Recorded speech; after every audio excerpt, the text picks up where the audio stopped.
Hello, lovely year 7s and 8s. So, I'm going to talk to you about your art project for the next couple of weeks, which is forced perspective photography. I think you can have loads of fun with this. I know I've spoken to a couple of people saying that this would be coming up, and I was going to set it as a kind of separate little project for a few of you, but I thought it'd be really nice if all of you did it, and then we had all of these photos that hopefully some of which can go into the newsletter, and things like that. I just think, and on the art Instagram, I think it's a really nice little project. So you may recognize some of the students that I've included in the PowerPoint. We did this project back when I started at Rugby Free, with the year 7s and 8s, which are now year 9s and 10s. So you may recognise some of these guys. I love the first picture with the Rubik's Cube. I think that was a very successful picture for this project. So, forced perspective. It's a technique, I'm going to read you the definition, that employs optical illusion to make an object appear further away, closer, larger, or smaller than it actually is. It's used primarily in photography, filmmaking, and architecture. So have a look at the PowerPoint or the PDF, whichever version you're looking at, and look at the images that I put on there for some inspiration. So there is someone holding the Eiffel Tower. Someone has made it so it looks like they're blowing people over. Someone's done it so it looks like they're painting clouds. Someone's done one where it looks like someone's going to step on some people.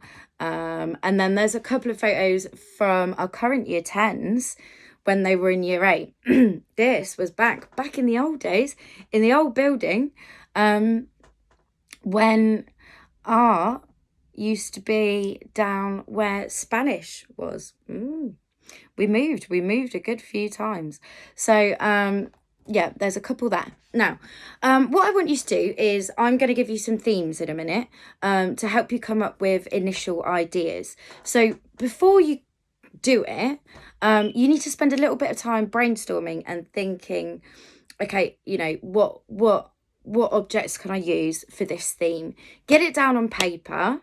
Do some little sketches if you like. However, we won't be requiring you to upload your plans. This is purely so that you can think about what you're going to do.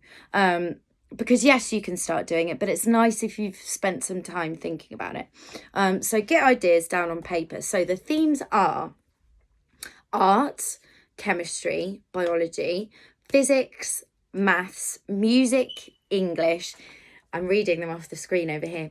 History, geography, computing, PE, design and technology, and rugby, can't say it, RFSS, or Rugby Free Secondary School. Think about capturing an image that reflects the whole school. If you can do that at home, quite a challenge.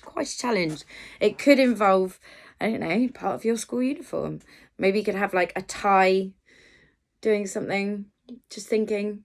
Or you could make the blazer look really big. I don't know, it's up to you. You could think about the school values. It's up to you how you do that. The more input you have, the better. I don't want to tell you, give you loads of ideas and then I get loads of pictures back of all of the same thing. So I'm being vague on purpose.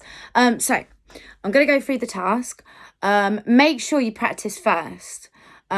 Because this is actually harder than it looks. Some people might have done this before, but it is actually harder than it looks. And make sure once you've taken the photos, you have a look at each of them before you move on to see, if you're happy with it. Or maybe you need to change the positioning of some things so that you can be really happy with every single final one that you then upload.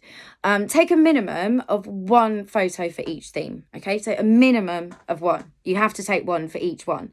However, I would like more, because the more you take, the more it shows us that you've thought about it and you've thought of different ways that you can reflect a theme. When you've taken photos for each of the themes, get as creative as you possibly can. And I've put here, choose any theme in the world. What I mean by that is take photos using the idea of forced perspective in whatever way you would like. You can make some really funny ones. I always appreciate ones that are funny. You might want to do something really serious. It's up to you. But yeah, so anything you want, and you can take as many as you want. When you're done, upload them to your OneDrive. You can edit them if you want, if you're able to. You can, you know, put filters on them and things if you think that's going to make them look better. It's up to you. But yeah, upload them to OneDrive and label each one with its theme. Okay, so if you've done your art one, make sure it's called Art Forced Perspective Photo. Same for chemistry. You know, if you've got 3 of them, then maybe it's Art 1, Art 2, Art 3. But make sure it's labeled, because then it's clear to us. And then once you've done that, don't forget to have them all in a folder. And we keep saying about, I keep putting it as a little reminder that you need to put your work in folders, because when we go into your OneDrive and there's just loads of stuff without any labels on it and we have to go through it all, it becomes quite confusing. So make a folder called Forced Perspective and put all of your photos, which are then labelled individually, into that. And then we will know exactly where they are. So hopefully this will be really fun, and we'll get some really good images that we can share through all of the different avenues that we can share things. And yeah, hopefully it'll be a nice project. But don't forget to, I've got a little checklist here as well. So checklist before you submit things. Oh, just banged my hand on the table, sorry. You can explain. So if I was to ask you, if I was to ring you up and say, hello, can you please explain to me what forced perspective photography is? You'd be able to say, oh, miss, yes, it's blah, blah, blah, blah, blah. But the way that you can explain that without us ringing you up and asking you is that you've demonstrated it in the photos that you've taken. So you've not just put you've not just got a picture of a pen that makes the pen look bigger. You've maybe thought about how you can make the pen, I don't know. You've thought about it properly. I'm just waving this pen around.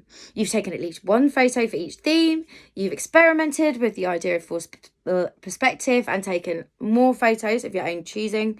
You've uploaded them all to OneDrive and labelled them according to their theme. And you've also put them all in a lovely folder, so they're nice and organised, called I've talked for too long, I apologise, called Forced Perspective Photography. So hopefully that's all clear. Any questions, just email and I will get back to you. And if I've not got back to you within a day, it means it might have got lost in my inbox. So please email me again and I will get back to you. I just sometimes might need reminding.